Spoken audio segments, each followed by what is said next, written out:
Yo, Hello, Todd. It's Rich Johnson here. what are you doing, Big Shot? Very good, very good. I've apparently been bothering some ribs shack in Arizona because I got the wrong number. So I've been calling them a couple of times. They were going, no, no, there's no Todd here. I can't do the accent, but there's a What? Tony. I got the wrong number, so I've been calling There's someone. a there's a Timmy, there's a Tommy, but no Toddy. I got a Tony, but there's no Todd. So there you go. Oh, darn it. Darn it. How you been? Very well, actually. Weirdly, strangely okay, because I've basically been stuck inside my house writing constantly for the last 10 years. So right now, it's pretty much the same. Right? You and I are built for this, It's kind of, right? yeah, and it's kind of weird. My family is a bit the same. And my daughter suffers from extreme anxiety. So for her, everything's just been proved right. So she's really Yeah. smug. Apparently the world's terrible, and she knew it all along. So, yeah, things are okay, actually. Weirdly, strangely okay. And Good. you've been doing well? No, No? no, I just been faking it. All right. So, right, but that's it, right? The Kaji vets like you and I, we just figure out ways to just exist for long periods of time, and then we die. So, Sounds about right.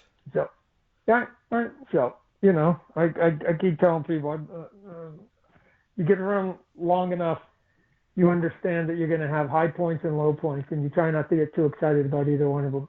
So, Do you know? so we're having a good run right now. So, but I understand that 2 years from now we could be having a completely different conversation. So, Do you know the poem "If" by Rudyard Kipling at all? no, There's a lovely line in it about taking on triumph and disaster and treating those two imposters both the same.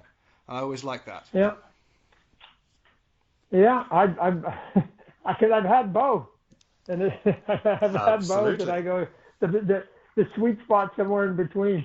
I Too think much so. pressure, when things are going good, and it's not fun when they're not. So, uh, Absolutely. but the you and I could have a conversation as to why anything is happening, and the interesting thing is that people try to come up with one reason, right? I always think that most things that happen are based on a multiple of reasons. It's like sort of Absolutely. baking your cake. It's like, yeah, I know it's a chocolate cake, but here's the 12 ingredients that went into it, right? And so we always like to look for simple answers.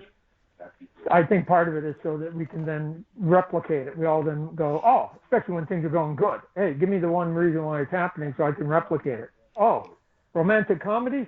Oh, I'll just do a romantic comedy, right? As a Absolutely. studio, it's not that simple, right? They had those stars, they put it out the right place, they marketed it, right? The story was relevant, and oh by the way, the quality was good, right? You put out a romantic comedy that had none of those other components, so It's it's yours it's true. didn't succeed. So yeah, It's a William Gibson. I think it said that no talk about Hollywood. Nobody knows anything, and it's nobody knows anything. You don't know what's going to succeed, what will fail. It's just best guesses, and right. yeah, Well, we know that to be true.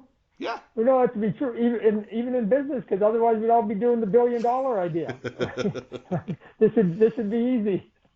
So none of us have it. No, Shoot, let's go, right? And oh, by the way, even if you do have it, and I've met those people, uh, they sort of push out and pump up their chest a little bit because they're a little smarter than you are that day. yeah. But 8 years from now, they're nowhere to be found. So it's like, shoot, right? Everybody scores a goal in soccer, but it's not all the time. So I get it. You're celebrating your goal, but still got 44 more minutes to play in the game here. So let's go. Absolutely. It's called life. Yeah. Yes, no, completely. 100%. Well, you're sounding chipper. If it isn't all a fake, it's a very good front. look at Here's my theory. We become adults at 20, right? So I'm getting closer to 60 now. which basically means I've been doing this adult thing for 40 years, and the career, is now over 35 years. I plan on living to be 100. I want to outlive all my enemies, first off. And plus I like life. I think life's good, so I want to go as long as I can. If I'm anywhere close to my goal of 100, that means I still have another 40 years, which basically means that this career that people are going, oh, what a great career, I'm only at the halfway point. Yeah, absolutely. So if I don't have the energy and the enthusiasm, given that I'm only halfway through it, shoot, right? This is why it's always weird. People wanting to write stories or do documentary. I go, guys, I'm only halfway through the race. Why don't you wait to the end of the race and then do the story, right? Because then you'll have all the facts. You only got half the facts, and at some point you had them when you only had a quarter of the facts. So yeah, but when you finish, they'll be dead. So you'll outlive them all. So yeah, that's right. All the people that cared, they'll be dead. No, hey, what happened to all those guys who want to do a documentary and do my memoirs? Oh, they're all dead. Nobody cares anymore. Shoot, man. But yeah, I don't get it. It's a bit of a curiosity to me, Rich, that it, like when we were coming up, sort of the, if you want to call it the image boys, that generation, our targets were only 10 years older than us, right? Yeah. I mean, we weren't gunning for 50-year-old dudes, right? And now it's almost like it skipped a generation. Where's our group? Brat pack, if you will. Where's the brat pack that was supposed to take us down? It's weird that we've had the spotlight, and I don't mean me particular. I mean, I'm saying our generation. Yeah. So long, because when you think of, like, oh, who are the great artists stuff, you're going, oh, Frank Miller and the Kubert brothers and John Romita Jr. and Greg Capullo and Jim Lee and Mark Silvestri and if you want to throw Todd in there, okay, fine. But it's like they all got one thing in common. They're all old men, right? Like where's the 35, the 40? Like, what are you talking about? 25-year-old Todd. I am telling you, Rich. I just know myself. 25-year-old Todd. Yeah. If you had said the guy you got a gun for is 55, shit, I would have gone, okay, I'm going to put one hand behind my back. It's even going to be my drawing hand on top of it. And I'm going to jump on one leg. This would be a Monty Python sketch. Yeah. It's like, come on, like I got to take down a 55-year-old. Come on, give me something to work towards, right? Absolutely. So I get it. To me, so we were, for me, it was like, there's John Byrne, there's George Perez. Yeah. They were probably 8 years older. That's right. But so they had their 8-10 year run. We should have only had our 8-10 year run. And then there should have been another. We should, we should be sort of a footnote and be like, oh yeah, those are those guys. But those sports players, when you're talking to young kids and you start talking about the sports players you used to watch in the 60s and 70s and stuff, and the kids look at you blankly. Yeah. Right? That's who we should be. Well, the thing is, you flipped the script. You went and bought your own. You went and set up your own company. You bought your own team. You set up your own team. Yeah. And so that changed things. Right, but I did. But here's the thing, the blueprint is public domain. Anybody else could do it. I'm not doing anything unique. Robert Kirkman didn't do anything unique, right? We're not doing anything unique out there. Yes, not Greg Capullo working for DC, not doing anything unique.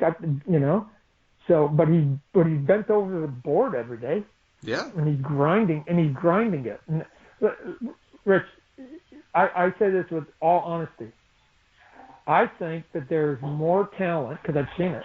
I think there's more talent in comic books than at any time in my career. I agree. At any time. I think it is staggering, the amount of talent. Yes. And yet, here's the curiosity. With all of that talent, why is the next Jim Lee, Frank Miller, why haven't they risen? Why hadn't somebody not? I think there's a few. I see a few out there, a few 20-somethings who are doing that right now. Who are okay? Give me I the see name. people like Peach Momoko. I see people like Mirka Andolfo. I see people like Pepe Larraz or Jesus Okay. Says. I see them doing Okay. some. So that's right. But it took, but right, and you're absolutely right because those are the young fresh dogs. Yeah, I'm trying to figure out what happened to the group in between. Like I said, it's like the group in between. They're doing what they should be doing, right? They're yeah. doing what I would have been doing, but somehow to some extent their eyesight should still be on some of those names that I just gave, but that shouldn't have been. We should have been the Kurt Swans and the Carmen Infantinos of It's the true. world. But yeah, That was like, oh, we had our run, and now we're quaint and whatever, and then the new generation came and they never came. It's an odd thing to me. It's an odd thing to me that I hear what you're they saying. they gave us. I mean, look at. I'm not complaining. As a matter of fact, it's good for business, right? Completely good for business. But I don't understand why I am as relevant as I am after all this time. I shouldn't be. I think about a few big. There were a few big names in that middle bitch, but you're right. No one who actually kind of like became the next Todd McFarlane. People like Frank Whiteley and Brian Hitch. They did some very fun stuff, but they never actually made it Mm-hmm. to that level. So you are right. Right. It's true. Yeah, no, and they're extremely talented. That's the odd piece about it, right? And then there's people that I know, the Philip Chans of the world that are Yeah. that are in those groups there where they've had 15, 17 years at it, and they're still like if I think about there's a lot of artists I could make a list. There's a lot of artists and that if I think about them from 10, 15 years ago, and I go, okay, where were they in the pecking order, right? And I used to have to sort of grade everybody, place everybody in the popularity pecking order. And then I think about them today, they're in the same spot Yes. practically. I Like see they what you mean. were B, and 15 years later they're B. And I go, it's how do you do that? I don't even know how you do that. How do you go 15 years and not move up or down? It's weird to me. That's true. But there's also the other piece of the equation, Rick. Sometimes when I have conversations with them, then I start to go, there it is. There it is. There it is. So it isn't about the skill, right? That's only one component. It's about the personality. Right? Yes. The personality doesn't want to be a hustler, And the for work lack of a ethic. better word. The work ethic. You have to Well, be, sometimes. you don't even have to have the work. Just hustle. Then hustle like I mean, I think Rob Liefeld is a perfect example of somebody who you could argue isn't the greatest talent, but he has milked the most out of it, right? I see what you mean. Because he just hustles his brand and himself, and he advocates and he pushes and he does everything he can to make sure that he's getting the attention that he needs. And think if he could draw if Rob Liefeld's attitude was combined with Quietly's drawing skills. Woo! He'd That would have been dangerous. be even later than he is now. Right. Good. Touche. Greg Capullo. Then I'll give you one that comes out on top. Right? It would be magnificent. So you don't even have to be great at the drawing skills. You got the hustle. And it's the piece when I start meeting these guys, they are the most gentle, kind, considerate. These are good people. These are good. You've met them. Yeah. They are good people, right? And you go, that's part of the problem. You know what? I think it's because the way the industry shifted towards writers more than artists, and it's the writers who got the hustle. It's the writers who got the attention. Right. And so, right. There it is. So between you and these new guys, it's the writers who had that. Well, people like now, people like Al Ewing or Kieran Gillen or Donny Cates now, I guess. Or before Brian Bendis and people like that. It's people who they had the hustle. Yep. And so that's where it went, maybe. No. Yeah. And there's also this other component that you've seen it happening where People can go to conventions now and do sketches and make a hell of a living on weekends, Yeah. right? Oh, And absolutely. so the incentive to do interior artwork on a regular basis Totally. isn't there, right? They can literally make more money I, doing cover sketches and covers than doing interior artwork, right? I was talking to So, some Hollywood agents. It's not just a problem for comics; it's a problem for actors as well. If you're an huh, actor on a semi-successful genre show, go to a convention, and then you'd actually have to act. And see, people are turning down work because they'd rather go to a show than go to a set. So it's having all sorts of effects. Well, at least it did. yeah, This year, yeah, slightly different. yeah, yeah. Well, it's not even that they that they like to go. It's that they can actually make more revenue, Yeah, that's what I right? mean. Yeah, Because make more money. I remember I used to see Norman Reedus at the shows, and I knew him, and I'd go, man, no, why are you showing up to all these shows? You're on the biggest show on TV, and he's like, duh, I make more money on this weekend than I'll make in the next 5 episodes of Yeah. Walking Dead. Like, it's like they're not. I don't have a great contract with Walking Dead, but since the show took off, I can make 4 or 5 times here on a weekend. So Absolutely. that's why I'm here. I'm trying to provide for my family. Cool.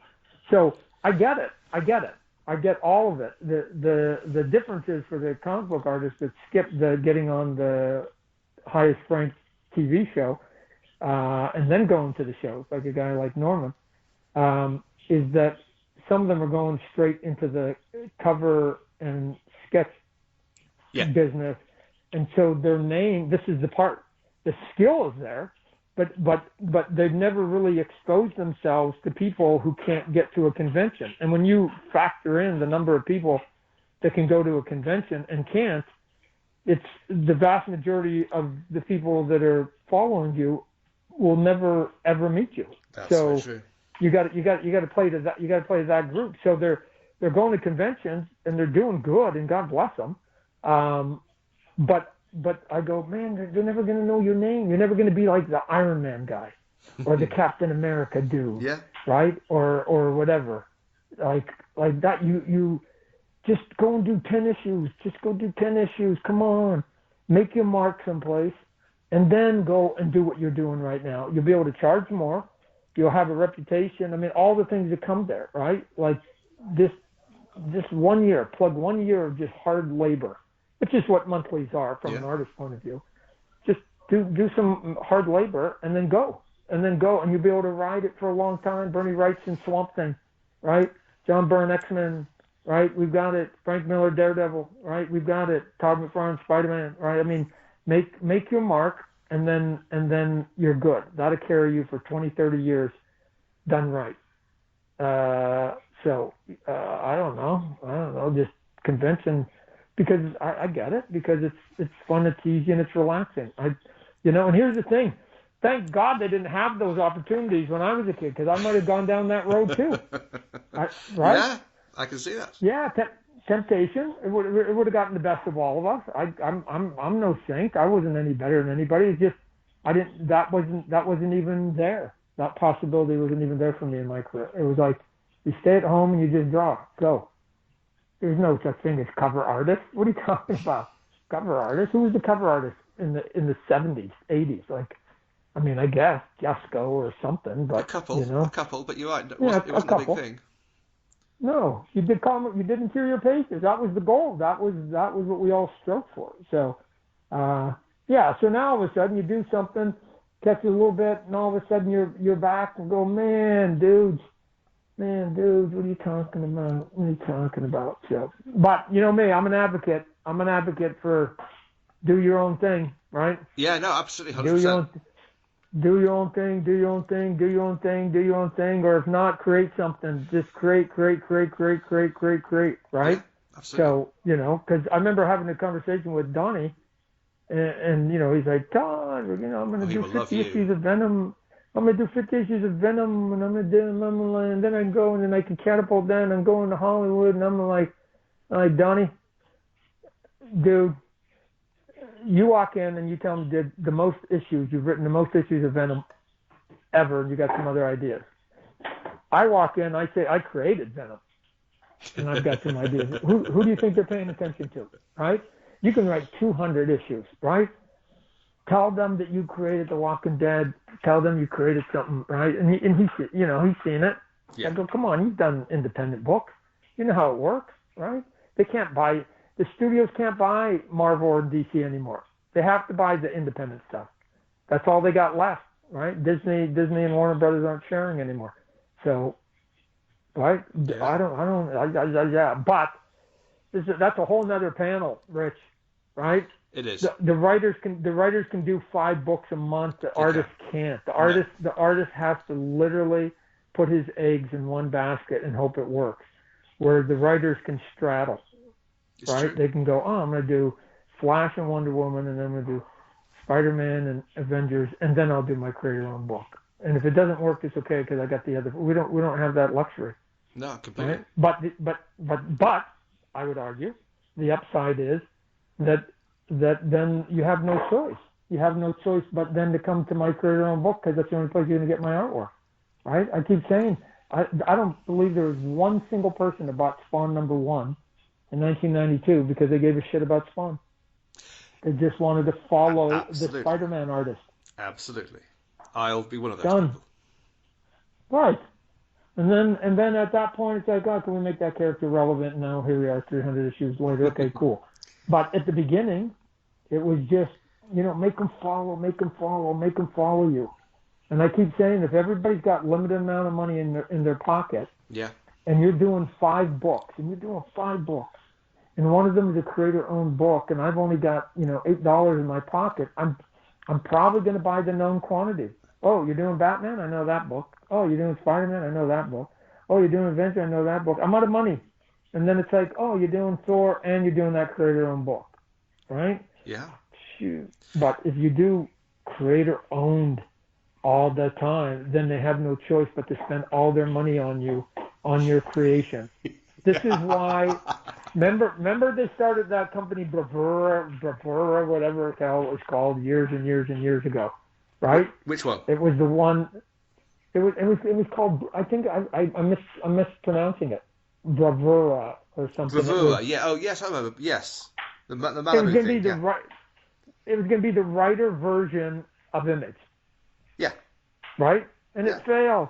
It did. And it failed. And the reason was, even though they had guys like Frank, I think even Mike McNally or whatever, it failed because none of the writers quit their DC and Marvel gigs while they were doing it. Yes, so it was like, I can go get your 5th best book, or I can just keep buying your books that I love over at Marvel and DC. That's it. That was the misstep. That it's like you have to cut off that other outlet, and if you don't do it, which they don't, right? Writers, because they can do it. Some of them are starting to. Some of them are starting to. It's an opportunity. Ed Brubaker has. Mark Miller has. Right. They're starting to. Right, and look at how good they're doing. Absolutely. This is the head scratcher. There are actually examples that are out there. I can see more people going in that direction. Sorry. I can see that's where Scott Snyder is going. That's where Donny Cates will be going. Right, but why the fuck does it take you 20? Why does it take you 20 years to get there? I guess I'm too anxious. I'm like, why did it take you 20 years? It was always there for the taking. It shouldn't have taken you 20 years to pry yourself away. Some people are risk averse, and that's okay. Ding, ding, ding, ding, ding, ding, ding, ding, ding. That's it. That's it.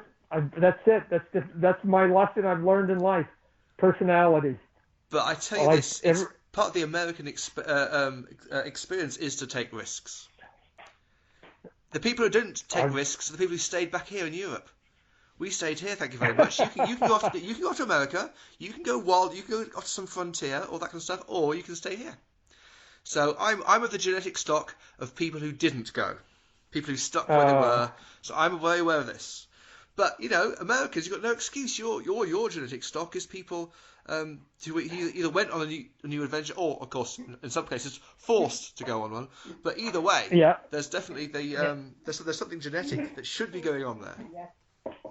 Yeah, but again, as I get older, I go, oh, okay. All the things that are natural to a human being like me are not natural to everybody else. So No. and I have to concede that, right?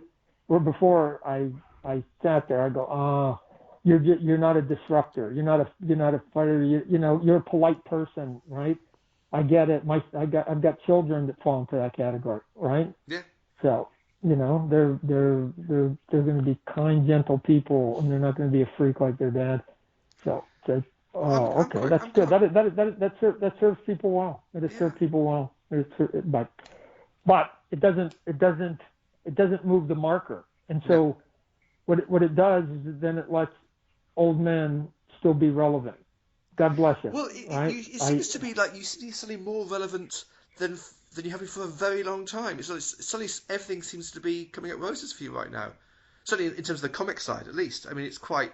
I mean, you've always been hugely ahead on things like the toys and the games and stuff, but the comics did seem to kind of slip for quite a few years. But now, what the hell's going on, Todd?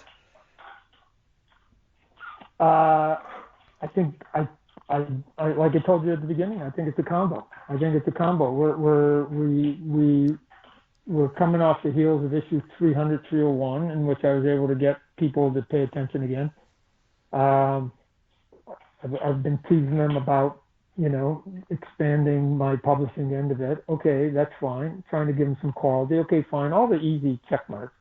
And then you have things like COVID coming along, so now the stores are getting a little bit risk adverse with their budget. I've been asking a lot of retailers, and all those books, those books that are like the 75th book that Marvel or DC puts out, right? They're just like, we're tired of having extras of those on our shelves. We're gonna shift our money to known quantities. If we're gonna have things left over, then let it be Superman, Batman, Spider-Man, things that people know, right? And luckily, after 30 years, Spawn falls into that category. He's a known quantity to the retailer, right? That they're willing to say, if I'm going to have a couple extra. So obviously it was already graduating up anyways. And then you get the silliness of what happened with DC walking away, right? So the retailers are maybe angry for the next 3 months, 5 months, going, fuck it, right? I'm going to reallocate some extra money to Marvel and other companies and other characters, and other than Superman and Batman, I'm not gonna bite hard or whatever, right? That will pass. So maybe we're in the middle of all that, and then I did this thing with the retailers where I just said, hey, I'm just going to ship you 20% over and above whatever you order, and as a thank you, right? Go. And I thought the smart guy, which would have been me, is going, man, I only ordered 10 from my shop. I only got to order 8. Todd's going to give me 2 more. Woo! I can cut orders back. And instead, they did the opposite. Wow. They went, what?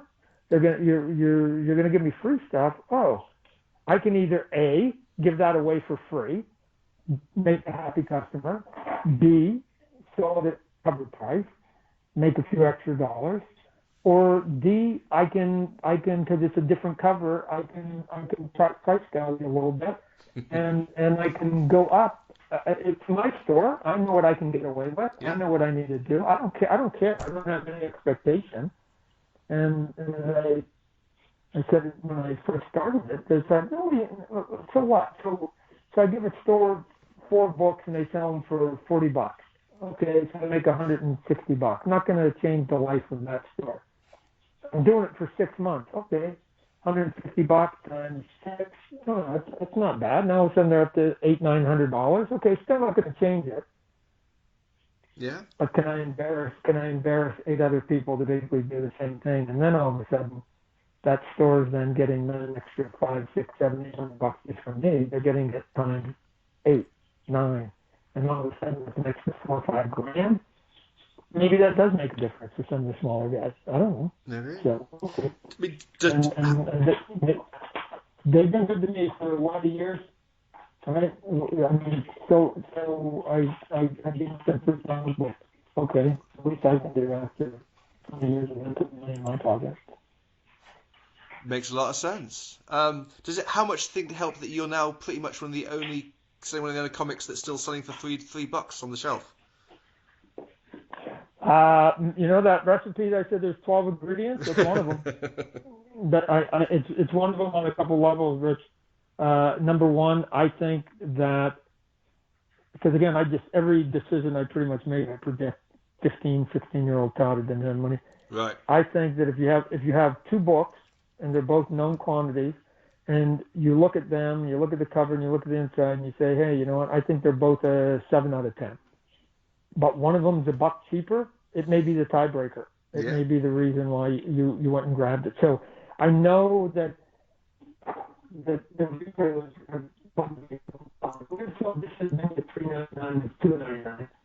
So you're taking money out of my pocket. I know even for a while, Image was bugging me. Come on, Todd. Come on. Everybody else is going $3.99.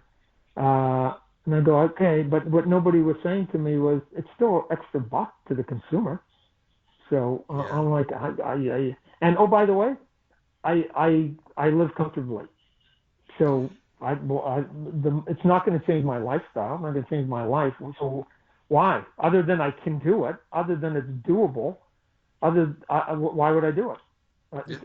Just because I can? That doesn't seem like a decent enough reason to do it. So I'd rather keep my volume up, maybe by pricing, and brag about where my sales are, not where the dollar sales are. I'd rather take, hey, I was the number 10 in the country order. That's way better than walking in saying, hey, I was the number 10 in dollar sales when you're walking in. Who cares about it? People don't care about that extra word. So, it's true. Yeah. So we'll do it. And then if there's buzz, and all of a sudden I can create a new floor, right? I mean, going into 300 and coming out at 300, the floor went up 100%. So I now went, oh, okay, cool. I now know where my floor is. And now we've got a couple big bounces here. But once I come out of this 6-month thing that I'm doing with the retailers, I'm hoping that potentially, if I do my job right, it's on me, that I'll have another higher floor. And then here's why the floor matters on a couple different levels, Rich. One, if it keeps your volume up, then you're basically sitting in the charts and you're going to go up anyways, especially in the diamond charts now because DC went away. Yes. So by de facto, I'm going up 15 just because DC, the 15 books ahead of me disappeared. Yeah. But then, you needed 70,000 to be in the top 10. Maybe you only need 45,000 to be in the top 10. You walk into a room and you're trying to make a deal with somebody about one of your books and you say you're in the top 10. They're not going to ask you what that volume is. They're just going to go, wow, that's a hell of a data point, Todd. So now without that, I can get up there. And if I can keep that floor as high as I can, because people go, man, Spawn, just like you. Man, Spawn's having a good run. People are paying attention. I can now count the money. Why do I want to count the money? I don't give a shit about me. I got plenty. I now can count the money so that I can go to creative people and say, hey, how much is everybody else paying you? I'll beat it. Come work for me. Come do some crazy cool work. I've always been an admirer of your stuff. You're good. You're good. You're good. Right? And then if I can find a couple of those, even a guy like Quietly, to say, hey, I'll give you 3 years, do 3 issues. Right? You do it at your own tempo. I don't care. Right? But when it comes out, it's going to be magnificent. And then I can sell that to the consumer, and then the consumer is going to say, you know what? There's some quality stuff coming out of that Spawn camp. Yeah. Boom. They'll just keep it. And so it all just feeds on each other. So, okay, it's not one thing. It's all those components all rolled up. And it's working. Who knows? Next time I try those same 10 moves, it might not work. I don't know. But I will tell you this, Rich.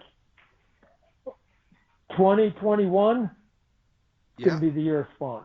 Well, that's kind of one of the reasons why I wanted to get in touch, because Kat sends us over the solicitations in advance of us running them, just so we can line them up and have a look at stuff and all embargoed and all that. And it was looking at yours, made me think, oh, well, that's something new for Todd. A team. I mean, you normally don't solo books. Teams, I mean, I think, Booth and the Bruise Crew, but, you're usually doing the solo books. Now you're taking it to a team book. And that seems to be new for you. And I want to know why and what that means for you as a creator. Um, uh, I've been talking about a shared universe since day one of Image, right? I mean, I I just think we should have coordinated ourselves way back when. But everybody has their directions they're going to, and I just go. The time is now, right? It's. I've been at this for 20, 30 years. I think I can expand. I think I've paid my price. I think I've been fair-minded to the consumers, right? We came in 25, 20, 30 years ago. Issue one was $1.95. It's now $2.95. I've gone up $1 in 30 years, which is a Yeah. 50% increase. While Marvel was $1 and DC was $1, and their books are $4.99. They've gone up 400%. When I've got so, Yeah. I've been I haven't been doing money grabs or anything. I've been playing nice, and so I think that I Spawn has earned the chance to expand. Bless So you. and it doesn't mean I can do all the books or whatever, but I think it's time to coordinate an expansion, and that's sort of what we're doing for 2021. We're gonna roll out the expansion. Okay. So, how many? Put no on it. How many books would you like to be publishing by the end of the year? More than one. With all those plans will be revealed soon in detail, Okay. so that I'll have like names and times and release points, and so that the retailers can prepare, Good. instead of it just being, oh, here's a miniseries here, oops, there's a one shot there, like, you know what I mean? So It just becomes, is this what the I'm chain gonna do. is this what the chain gang is meant to going to be like? The start of expanding the Spawn characters and the Spawn into new titles. Is that No, the plan? I think they're a byproduct. They've already been in the books Yeah. off and Yeah. on for 20, 30 years. Some of them a little more prominent in the last couple of years. They've all been there. It's just that I haven't expanded beyond my guy, right? Right. So but if I start thinking about his world as Halo, I've done 300 issues of Master Chief, right? Yeah. So maybe it's time to show the world some other components of this thing. Cool. Let's That's go. fun. Let's have some fun. Let's have some fun. That's fantastic. What kind of people are you looking or have been approaching to work on the books? Is there anyone, any There's a little kind? bit of beggars and the choosers cliche here. Mm. I've been sending messages to a lot of people, and the responses are either not interested, which is fair.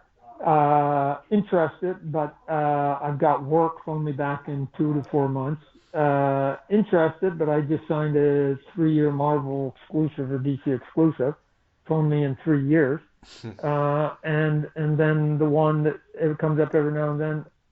Oh shit! I just finished the book, or I'm going to be finished in the end of the month. Well, what do you got in mind, Todd? Right? And then there's even others that it's like, oh, I get it. You've got commitments. I'm not trying to pry anybody away from commitments they've made. Then it's then you just ask the sort of the low hanging question is, hey, can you do a cover?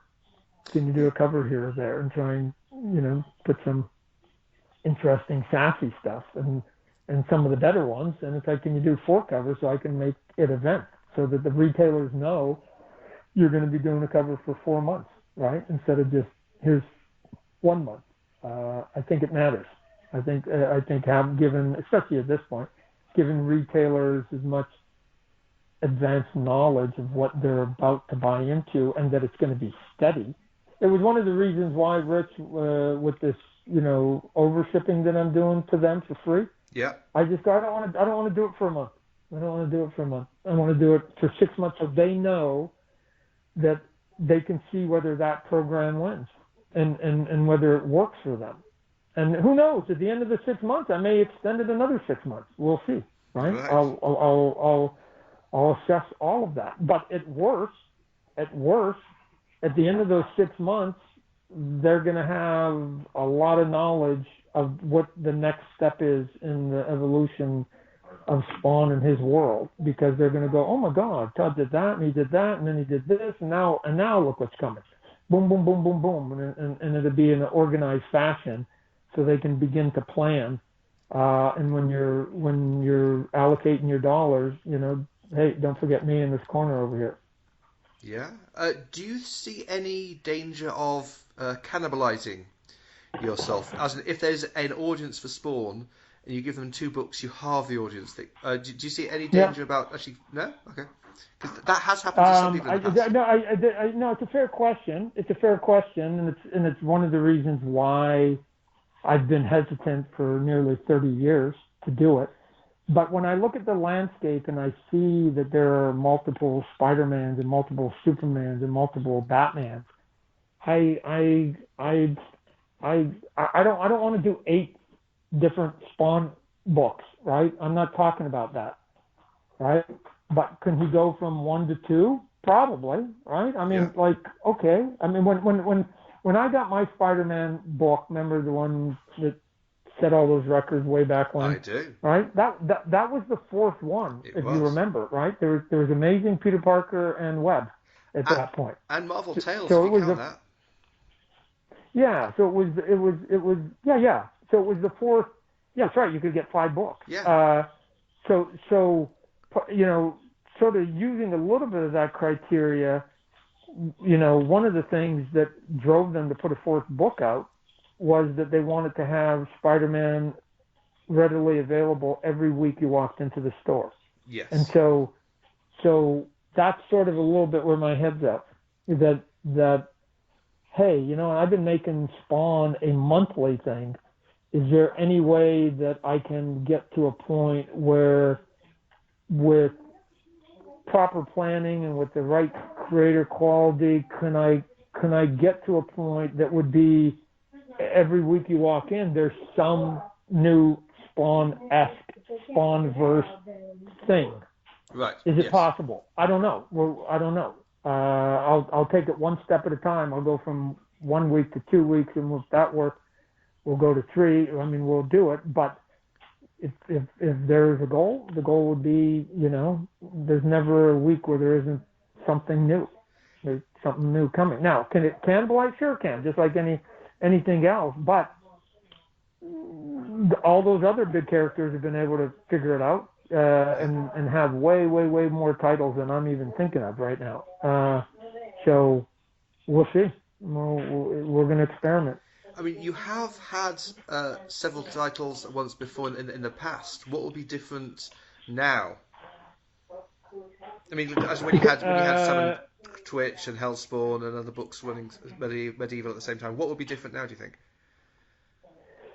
A coordinated message, so that they understand the why and the where and who's on it and who are the people and how it ties into sort of the mythology and why this book, is important. Just messaging the marketing and branding better. Before it was just, oh fuck, here's a cool book, right? Here's a cool book. Oh, here's Hellspawn, cool. Boom. Oh, a little bit later, oh, here's another cool book, right? Sam Swift, cool. Oh, here's a miniseries here. Here's a one shot here. Like I was just throwing darts every now and then, with no, other than saying that they're riding on the coattails of the success of the regular Spawn book, right? But to me, I'm thinking more of a coordinated expansion as to why all these things are tied together and who they are and why they all matter. Doesn't mean you have to buy them all. I'm not even saying that. Sure. But if you're into that sort of thing, then you can now get it in this little corner that's outside of the realm of Marvel and DC. I'm just at this advanced age, I'm not inclined to just let them have that space without a little bit of a fight. So. Got you. Right, that's a really good message. I'm gonna probably drop it out. It's about 1:30 in the morning for me, so I'm gonna have to go to Do sleep it. fairly. Oh, well, actually, one thing I did want to ask, just because Chain Gang named the new team, anything to do with the fact that Arizona's the only state to still have chain gangs? Um, no, and it may not even. I've got a couple names.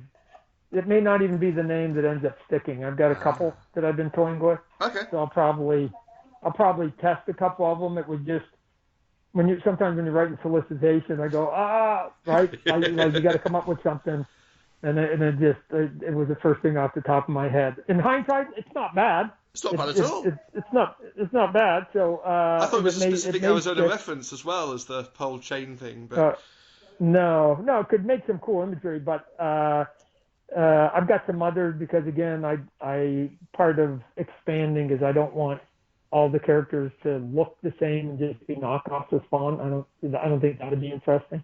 right. If I'm gonna have my Avengers and my Justice League, they can't all just be Batman knockoffs or Iron Man knockoff. Nobody wants to see that group.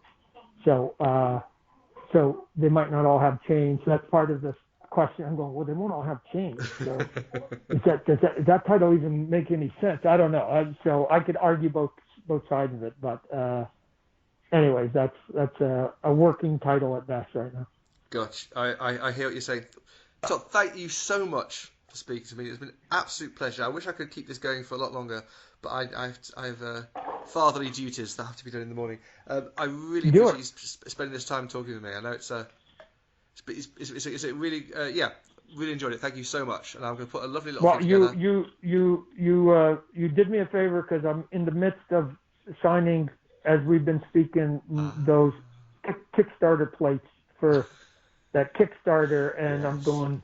I just got through a couple hundred here over talking, so that's Oh good. wow! You Oh distracted well. me. So, yeah. I'm very pleased to hear that I could be of use. Thank you so Yes. much. Yeah. All right.